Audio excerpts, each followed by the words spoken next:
Good evening, all of you, and you are most welcome in Physics Impression. देखिए, आज की video में हम 11th की फ़िज़िक्स स्टार्ट करने वाले हैं। 11th की फ़िज़िक्स स्टार्ट करने से पहले हम आपको ये बताना चाहेंगे कि फ़िज़िक्स होती क्या है, क्योंकि कोई भी सब्जेक्ट जो हम पढ़ रहे हैं सबसे पहले हमें उसका पता होना चाहिए कि वो है क्या।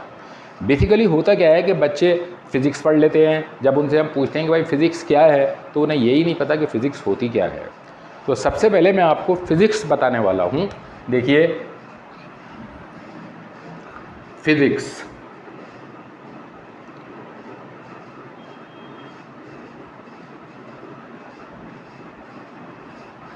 फ़िज़िक्स एक ऐसी ब्रांच है साइंस की जिसके अंदर हम interaction means force and energy और उन पर रिलेटेड डिफरेंट फिनोमिना की स्टडी करते हैं। तो फिजिक्स के अंदर हम काय की स्टडी करते हैं? इंटरेक्शन, यानी स्टडी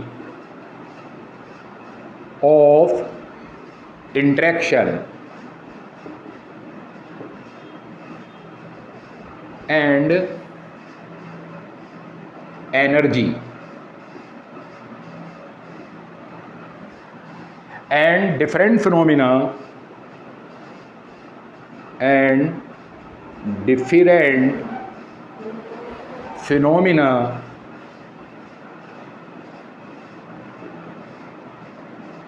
related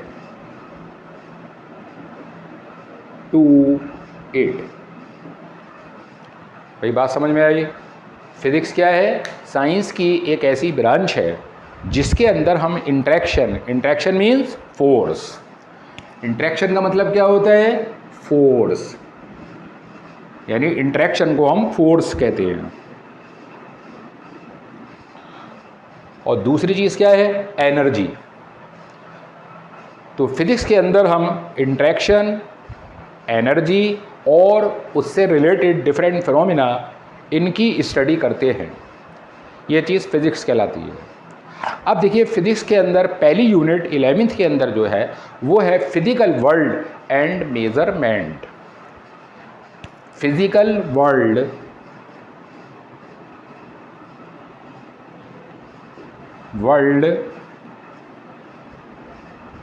एंड मेजरमेंट।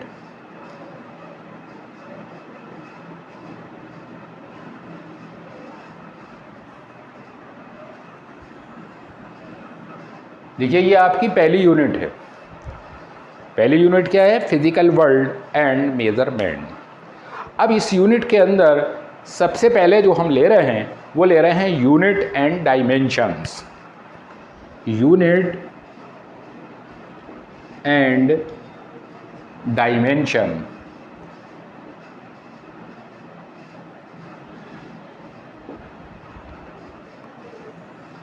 देखिए, ये आपका पहला टॉपिक है, unit and dimension.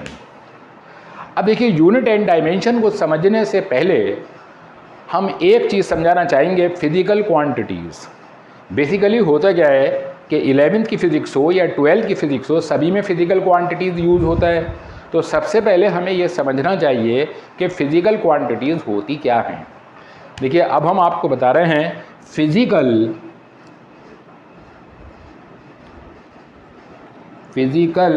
Quantities.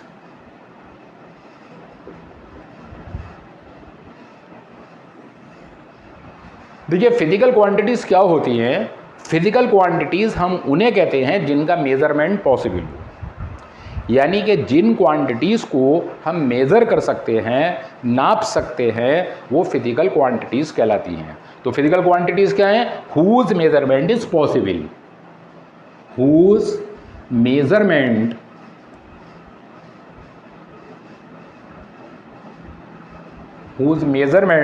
Is possible. जिन क्वांटिटीज़ का मेज़रमेंट पॉसिबल होता है उनको हम फिजिकल क्वांटिटीज़ कहते हैं। अब देखिए, मेज़रमेंट हमारे पास दो तरह का होता है। Measurement is of two type.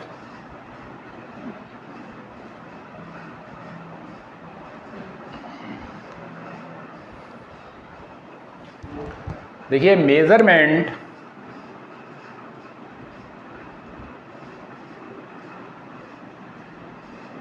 Is of two type.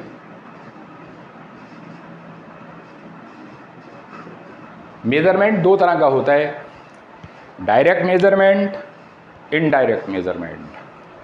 पहला मेजरमेंट कौन सा होता है? Direct. Direct measurement, direct measurement. दूसरा होता है इनडायरेक्ट मेजरमेंट। अब देखिए डायरेक्ट मेजरमेंट क्या होता है। डायरेक्ट मेजरमेंट का मतलब ये होता है, जैसे मान लीजिए मेरे पास ये एक रॉड है, इसकी मैं लेंथ निकालना चाहता हूँ, तो मैं ये लेंथ स्केल से डायरेक्ट निकाल सकता हूँ, और ये लेंथ निकालने के लिए मुझे किसी भी मल्टीप्लिकेशन या डिवीज़न की ज़रूरत नहीं है। इस टाइप का मेजरमेंट डायरेक्ट कहलाता है। फॉर एग्ज़ाम्पल, किसी बॉडी का मास हम नोट करना चाहते हैं, हमने उसको बैलेंस में रखा और वेट हमारे पास नोट हो जाता है, वेट आ जाता है। टाइम देखना चाहते हैं हम, वॉच देखते हैं, टाइम पता चल जाता है। तो इस तरह से डायरेक्ट मेजरमेंट क्या हुआ, जिसको हम डायरेक्ट नाप लें, मेजरमेंट करने के लिए किसी मल्टीप्लाई डिवीज़न की ज़रूरत ना पड़े, ऐसा मेजरमेंट डायरेक्ट मेजरमेंट कहलाता है। दूसरी चीज़ इनडायरेक्ट मेजरमेंट। इनडायरेक्ट मेजरमेंट वो होता है जिसके अंदर हमें मल्टीप्लिकेशन, डिवीज़न, इन सब की ज़रूरत पड़ती है। फॉर एग्ज़ाम्पल, मान लीजिए मेरे पास एक रेक्टेंगुलर लेमिना है, हमें उसकी लेंथ भी मालूम है, ब्रेथ भी मालूम है। अगर हम उसका एरिया निकालना चाहें तो लेंथ और ब्रेथ दोनों की मल्टीप्लाई करनी पड़ेगी, दोनों की मल्टीप्लाई से हमें एरिया मिलेगा। तो यहाँ एरिया जो है वो कैसा है? इनडायरेक्ट मेजरमेंट है। इसी तरह से मान लीजिए हमारे पास कोई ब्लॉक है, उसकी लेंथ, ब्रेथ, हाइट तीनों चीज़ें मालूम हैं।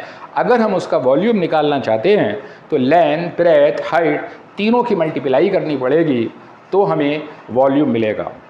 सपोज हमें स्पीड निकालनी है, तो किसी बॉडी ने कितना डिस्टेंस कवर किया, कितने टाइम में कवर किया, तो स्पीड बराबर डिस्टेंस अपॉन टाइम, यानी डिस्टेंस को टाइम से हम डिवाइड करते हैं तो हमें स्पीड मिलती है। ये क्या कहलाता है? इस टाइप का मेजरमेंट इनडायरेक्ट मेजरमेंट कहलाता है।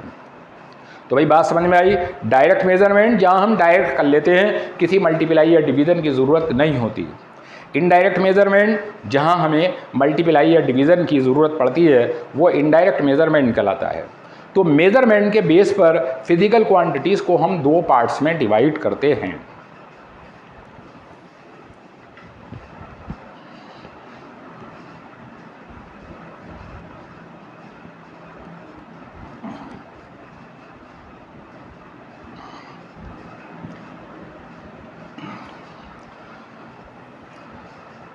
देखिए, on the basis of measurement all physical quantities are divided into two parts. Number one, fundamental quantities. Fundamental quantities.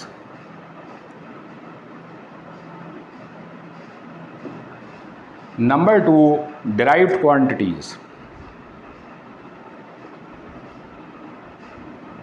Derived quantities.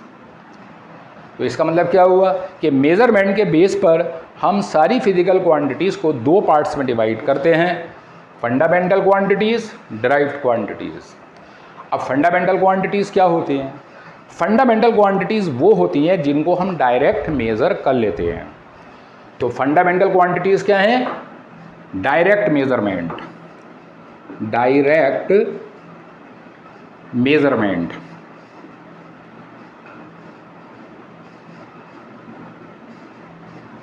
यानी जिन फिजिकल क्वांटिटीज़ को हम डायरेक्ट मेज़र कर लेते हैं वो क्या कहलाती हैं? Fundamental quantities. जैसे लेंथ, देखिए लेंथ जिसको हम एल से शो करते हैं, फंडामेंटल है। मास, कैपिटल M से डिनोट करते हैं, फंडामेंटल है। टाइम T से डिनोट करते हैं, फंडामेंटल है। करंट I से डिनोट करते हैं,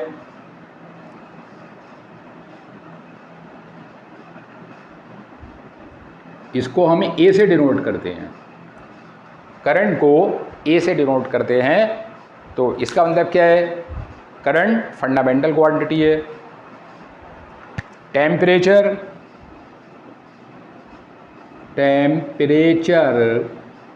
इसको हम K से डिनोट करते हैं, फंडामेंटल क्वांटिटी है। ठीक है। इसके अलावा देखिए हमारी ल्यूमिनस इंटेंसिटी होती है, ल्यूमिनस इंटेंसिटी भी फंडामेंटल क्वांटिटी है, एंड सो ऑन।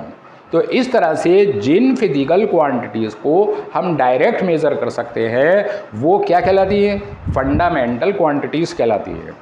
अब डिराइव्ड क्वांटिटीज़ क्या होती हैं, डिराइव्ड क्वांटिटीज़ वो होती है जिनका मेजरमेंट इनडायरेक्ट होता है, इनडायरेक्ट मेजरमेंट।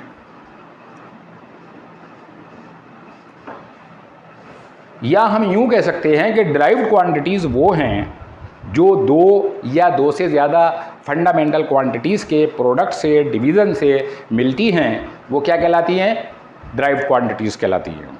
जैसे डिराइव्ड क्वांटिटीज़ के एग्जाम्पल हमारे पास क्या हैं, जैसे स्पीड। स्पीड क्या होगा, distance upon time. Distance L हुआ, टाइम T हुआ।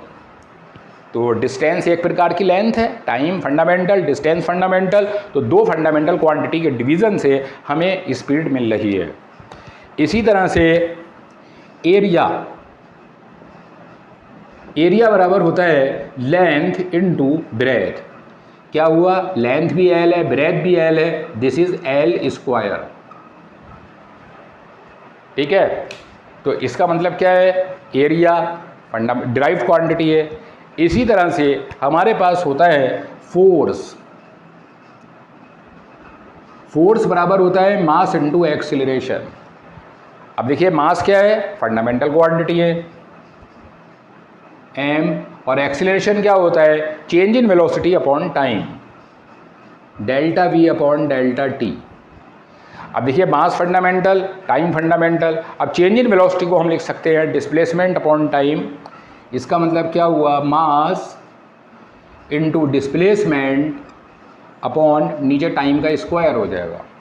इसका मतलब क्या हुआ कि जो हमारा फोर्स है वो मास, लेंथ और टाइम इन दोनों के प्रोडक्ट और इससे डिवाइड करके हमें मिल रहा है।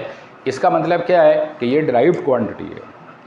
तो डिराइव्ड क्वांटिटी वो होती हैं जो दो या दो से ज़्यादा फंडामेंटल क्वांटिटीज़ के प्रोडक्ट से, डिवीज़न से मिलती हैं, उनको हम डिराइव्ड क्वांटिटीज़ कहते हैं। या फिर हम ये भी कह सकते हैं कि डिराइव्ड क्वांटिटीज़ वो होती हैं जिनका मेजरमेंट इनडायरेक्ट होता है, यानी जिनको हम डायरेक्ट मेज़र नहीं कर सकते हैं, वो क्या कहलाती हैं, डिराइव्ड क्वांटिटीज़।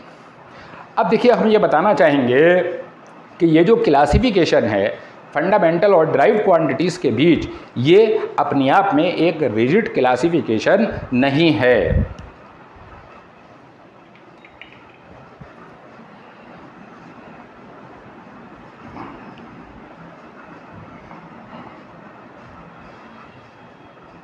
यानी ये क्लासिफिकेशन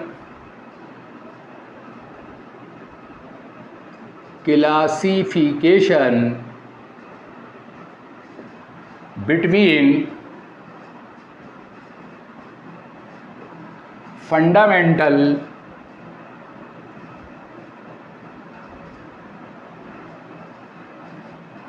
and derived quantities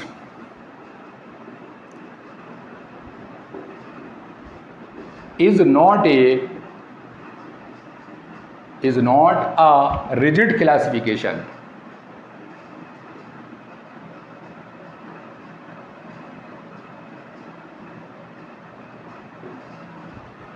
यानी क्या बात आपको बताना चाह रहे हैं कि फंडामेंटल और ड्राइव्ड क्वांटिटीज़ के बीच में जो हमने क्लासिफिकेशन किया है ये अपने आप में एक रिजिड क्लासिफिकेशन नहीं है, बल्कि it is an arbitrary classification. It depends upon the situation, ये सिचुएशन पर डिपेंड करता है। अब देखिए मैं आपको एक एग्जांपल बता रहा हूँ। मैंने आपको बताया कि जो लेंथ है वो फंडामेंटल क्वांटिटी है, क्योंकि लेंथ को हम डायरेक्ट मेज़र कर लेते हैं। लेकिन अगर हम बहुत बड़ी लेंथ की बात करें, जैसे डिस्टेंस बिटवीन अर्थ एंड सन, तो अर्थ और सन के बीच का डिस्टेंस इतना लार्जर है कि हम उसको किसी स्केल से डायरेक्ट मेज़र नहीं कर सकते। लेकिन अर्थ और सन के बीच का डिस्टेंस हमें मालूम है। इसका मतलब क्या है कि हमने अर्थ और सन के बीच का जो डिस्टेंस निकाला वो किसी इनडायरेक्ट मेथड से निकाला। इसका मतलब क्या हुआ कि यहाँ लेंथ कैसी हो जाएगी, ड्राइव्ड क्वांटिटी हो जाएगी, फंडामेंटल नहीं होगी। इसी तरह से देखिए हमारे पास स्पीड होती है डिस्टेंस अपॉन टाइम, यानी डिस्टेंस को हम टाइम से डिवाइड करते हैं तब हमें स्पीड मिलती है, और स्पीड क्या है, ड्राइव क्वांटिटी है। लेकिन अगर हम स्पीडोमीटर के अंदर देखें, जो बाइक के अंदर या कार के अंदर होता है, तो उसके अंदर जो हमें स्पीड मिलती है वो डायरेक्ट मिलती है। इसका मतलब क्या हुआ कि इस केस में स्पीड जो है वो क्या हो जाती है, फंडामेंटल क्वांटिटी हो जाती है। लेकिन एक बात याद रखें कि जो स्पीड हमें स्पीडोमीटर से मिलती है वो इंस्टेंटेनियस स्पीड होती है, यानी किसी इंस्टेंट पर होती है। ठीक है, वो स्पीड एवरेज स्पीड नहीं होती। Average speed total distance upon total time ही होगी। ठीक है, तो इसका मतलब क्या हुआ कि जो एवरेज स्पीड है वो तो हमेशा ड्राइव्ड होगी, लेकिन जो स्पीड हमें स्पीडोमीटर से मिलती है वो कैसी है, इंस्टेंटेनियस स्पीड है, इसलिए वो कैसी होती है, फंडामेंटल हो जाती है। इसी तरह से देखिए प्रेशर होता है फोर्स अपॉन एरिया, यानी फोर्स को एरिया से डिवाइड करते हैं, या प्रेशर बराबर होता है H रो G, यानी हाइट, डेंसिटी, ग्रेविटी, इन तीनों के मल्टीप्लिकेशन से हमें प्रेशर मिलता है। लेकिन हम ये देखते हैं कि जब हम टायर में हवा डलवाते हैं तो प्रेशर वॉच से प्रेशर नोट किया जाता है, वो प्रेशर हमें डायरेक्ट मिल जाता है। तो इस केस में प्रेशर जो है वो क्या हो जाती है, फंडामेंटल क्वांटिटी हो जाती है। तो इसका मतलब क्या हुआ कि फंडामेंटल और ड्राइव क्वांटिटीज़ के बीच का जो ये क्लासिफिकेशन है ये अपने आप में एक रिजिड क्लासिफिकेशन नहीं होता, बल्कि एक आर्बिट्रेरी क्लासिफिकेशन होता है। ये सिचुएशन पर डिपेंड करता है। कोई भी फिजिकल क्वांटिटी फंडामेंटल हो सकती है और किसी पर्टिकुलर सिचुएशन में वो डिराइव्ड भी हो सकती है। इसलिए हम ये कह रहे हैं कि जो ये क्लासिफिकेशन है it is not a rigid classification, it is an arbitrary classification। अब देखिए इस वीडियो में हम इतना ही रखेंगे और हमारी वीडियो को आप देखते रहिए।